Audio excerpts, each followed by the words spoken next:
اللہم صلی علی سیدنا محمد وعلی آلہ واصحابہ وبارک وسلم علیہ۔ باب الحج۔ یا ایہا الناس قد فرض علیکم الحج فحجوا، اے لوگو تم پر حج فرض کیا گیا ہے اس لیے حج کرو۔ جب آدمی کے پاس اتنی وسعت ہو جائے کہ وہ اپنا خرچ اٹھا سکتا ہو، یہاں سے سعودیہ جانے کا یعنی حرمین شریفین مکہ مدینہ جانے کا، اور پیچھے گھر میں اتنے دنوں اگر جو پیچھے گھر میں جو اس کے گھر والے اہل خانہ ہوں تو ان کا خرچہ بھی اٹھا سکتا ہو، تو اس کے اوپر کیا فرض ہو جاتا ہے؟ حج۔ اور اگر عورت ہے تو عورت کے لیے اس سے زیادہ اور شرط ہے، وہ تھوڑی مختلف ہے، وہ یہ کہ عورت اکیلی حج کرنے نہیں جا سکتی، تو اس کے لیے اپنے ساتھ اپنے محرم کا لینا بھی ضروری ہے۔ اپنے بھائی کو لے لے، اپنے والد کو لے لے، تو اس طریقے سے اپنے بیٹے کو لے لے، یہ محرمات میں سے کسی کو لے لے، تو اس کے لیے یہ بھی ضروری ہے کہ وہ جائے حج کرنے، جو اس کے پاس اگر اتنا خرچ موجود ہے کہ وہ اپنا خرچہ بھی اٹھا سکتی ہو، یہاں سے گھر سے مدینہ طیبہ حرمین شریف میں حج کر کے واپس وہاں سے یہاں اپنا بھی اور ساتھ میں جس کو ساتھ لے لے اس کا بھی، تو اب ایسی صورت میں حج فرض ہو جاتا ہے۔ نمبر 2، من حج فلم یرفث ولم یفسق رجع کما ولدہ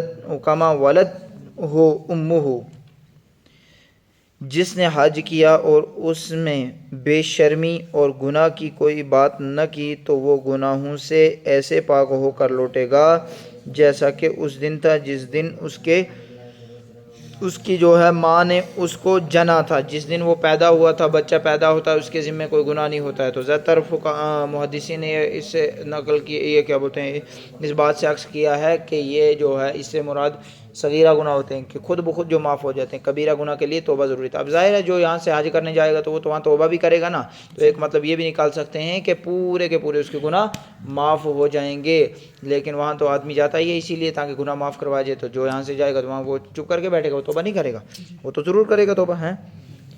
من اراد الحج فلیتعجل، جو حج کرنا چاہتا ہے تو اسے چاہیے کہ جلدی ادا کرے، حج کرنے میں جلدی ادا کریں۔ اب جس کے پاس اتنی سی وسعت ہو جائے جتنی میں نے بتائی، تو اب وہ یہ نہ کہے کہ فضول کی باتیں میں بچوں کی شادی کراؤں گا، بعد میں کریں گے حج، پھر حج کے بعد واپس آ کے نا بس پھر تو نیک رہنا پڑتا ہے، بس پھر حج کی حفاظت کرنی، بھائی جو فرض ہے وہ تو ادا کرنا ہی کرنا ہے، جو فرض ہے وہ تو ادا کرنا ہی کرنا ہے۔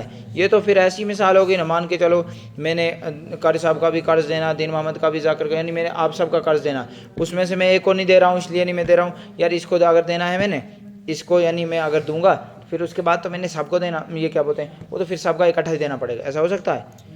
بھائی باری باری سے ہی تو دے سکوں گا نا، بھائی ایک فرض پہلے یعنی ایک قرض ادا کروں گا پھر دوسرا ایسے ہی تو ہوگا، پھر ایسے مت ہو سکتا کوئی بولے گا میں نماز نہیں پڑھنے جاؤں گا، نماز پڑھنے کے بعد تو بس پھر بالکل جو ہے مسجد میں ہی رہنا پڑتا ہے، یا پھر یہ کہ بس جی پھر نیک رہنا پڑتا ہے، ایسا مت ہے، اس لیے نماز مت چھوڑ سکتے، جیسے ایسے ہی یہ حج کو بھی ایسے چھوڑنا یہ فضول بات ہے۔ اور کچھ بعض کہتے ہیں نہیں جی حج کے لیے یہ بھی ضروری ہے کہ بھائی پیچھے بچوں کی شادی وادی کر کے ہونا چاہیے، تو وہ ایسا کچھ نہیں ہے، یہ فضول باتیں ہیں، یہ وہی خیالوں کی باتیں ہیں، اصل بات یہ ہے کہ حج فرض جب ہو جائے تو حج کرنا پڑتا ہے، ٹھیک ہے؟ بس کافی ہیں اتنی 3 حدیثیں، آپ یاد کرنا اچھے سے۔ بسم اللہ الرحمن الرحیم۔ اسلامی عقائد۔ حضرت مہدی علی رضوان 7 سال تک حکومت کریں گے، کتنے سال تک؟ عیسائیوں سے جہاد کریں گے، لفظ بہ لفظ کتاب پہ دیکھتے رہو، اور قسطنطنیہ فتح کریں گے، بیت المقدس میں آپ کا انتقال ہوگا، حضرت عیسیٰ علیہ السلام آپ کی نماز جنازہ پڑھائیں گے، اور آپ بیت المقدس ہی میں دفن ہوں گے۔ سمجھا یہ بات؟ اگلا دیکھو، خروج دجال۔ نمبر 2، خروج دجال ایک خاص کافر شخص کا نام ہے، کس کا نام ہے؟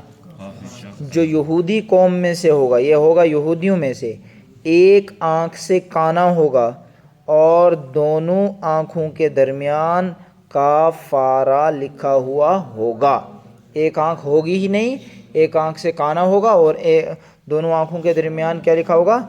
کافارہ۔ دونوں آنکھوں سے مراد یہ ہے، سمجھا رہی بات؟ پیشانی۔ بس یہ اتنا ہی سبق کافی ہے اس میں۔ قصص النبیین میں دیکھو، اوپر سے ہم نارن باردۃ دنیا ٹھنڈی آگ کے متعلق پڑھ رہے ہیں، اوپر سے ہم نے پڑھا یہ کہ بھائی لوگوں نے جب دیکھا کہ بتوں کو توڑا گیا ہے۔ پھر انہوں نے کہا کہ ابراہیم نے توڑا ہے، پھر اب ابراہیم کو سزا کیا دی جائے؟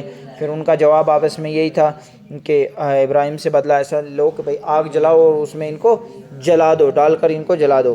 پھر اللہ نے انہوں نے آگ میں ڈال دیا، ایسا ہی کیا، آگ میں ابراہیم علیہ السلام کو ڈال دیا، تو اللہ نے حضرت ابراہیم کی مدد کی اور آگ کو کہا اے آگ ٹھنڈی ہو جا اور سلامتی والی بن جا۔ پھر کیا ہوا آگے؟ وَرَأَى النَّاسُ اور لوگوں نے دیکھا، أَنَّ النَّارَ کہ آگ لا تضر نہیں نقصان پہنچاتی ہے، نقصان نہیں پہنچا رہی ہے ابراہیم کو۔ اور لوگوں نے دیکھا کہ بے شک آگ ابراہیم علیہ السلام کو کچھ نقصان نہیں پہنچا رہی ہے، بے شک آگ ابراہیم علیہ السلام کو نقصان نہیں پہنچا رہی ہے۔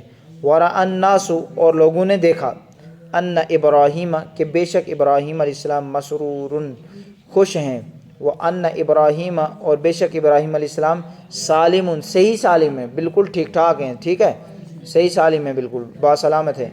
وَدَهِشَ النَّاسُ اور لوگ حیران ہو گئے، وَتَحَيَّرُوا وَدَهِشَ النَّاسُ اور لوگوں کو لوگ جو ہے وحشت میں چلے گئے، وَتَحَيَّرُوا اور وہ حیران زدہ ہو گئے۔ تم بھی کہہ سکتے ہیں لوگوں کا یہ افسوس ہوا اور حیران ہو گئے، ٹھیک ہے، بس ختم ہو گیا یہاں یہ سبق۔ تو یہ پورا سبق اوپری سے لانا یاد کر کے۔ بسم اللہ الرحمن الرحیم۔ نمبر 2 مائع راکد، فقہ کا دوسرا سبق مائع راکد ہے، ایسا پانی جو ٹھہرا ہوا ہو۔ راکد یہ رکدن سے اس کا مطلب یہ ہے کہ رکنا، ٹھیک ہے، تو یہ معاون کس کو بولتے ہیں؟ پانی کو، سمجھ آ رہی ہے نا بات؟ مائع راکد یعنی ٹھہرا ہوا پانی، ایسا پانی جو ٹھہرا ہوا ہو، اور مقدار میں دادردہ یعنی جس کی مقدار اوپر بیان ہو چکی ہے، دادردہ تو سمجھ چکے نا ادھر سے اوپر کیا ہے، اس سے چھوٹا ہو، یہ اس سے چھوٹا ہو۔ وہ چونکہ دادردہ ہوز جو تھا جس کی مقدار آپ نے پڑھی کہ 10 ہاتھ لمبا 10 ہاتھ چوڑا ہیں وغیرہ وغیرہ، اس کی آپ نے پوری ڈیٹیل کے ساتھ پڑھی نا، وہ تو مائع جاری کے حکم ہے نا، لیکن یہ وہ ہے رکا ہوا پانی جو اس سے کم ہو، اس سے چھوٹا ہو، اتنا نہ ہو۔ حکم کیا ہے؟ مائع راکد میں نجاست گر جائے تو وہ نجس ہو جائے گا۔ اب اس کا حکم یہ اس میں تھا نا کہ نجاست گر جائے تو نجس نہیں ہوگا، نجس نہیں ہوگا، لیکن اس میں ہے کہ اگر نجاست گر جائے تو یہ نجس ہو جائے گا، خواہ نجاست کم ہو یا زیادہ۔ اس میں شرط تھی کہ بھائی زیادہ گرے گی، اگر اس سے تینوں اوصاف ختم ہو گئے یا تینوں میں سے ایک ختم ہو گیا تب ناپاک ہوگا، اگر نہیں ختم ہوگا تو ناپاک نہیں ہوگا۔ لیکن اس میں کچھ نہیں ہے، اس میں تھوڑی سی بھی گرے، اوصاف بگڑے یا نہ بگڑے، تھوڑی سی بھی گر جائے تو یہ پانی جو ہے نجس ہو جائے گا۔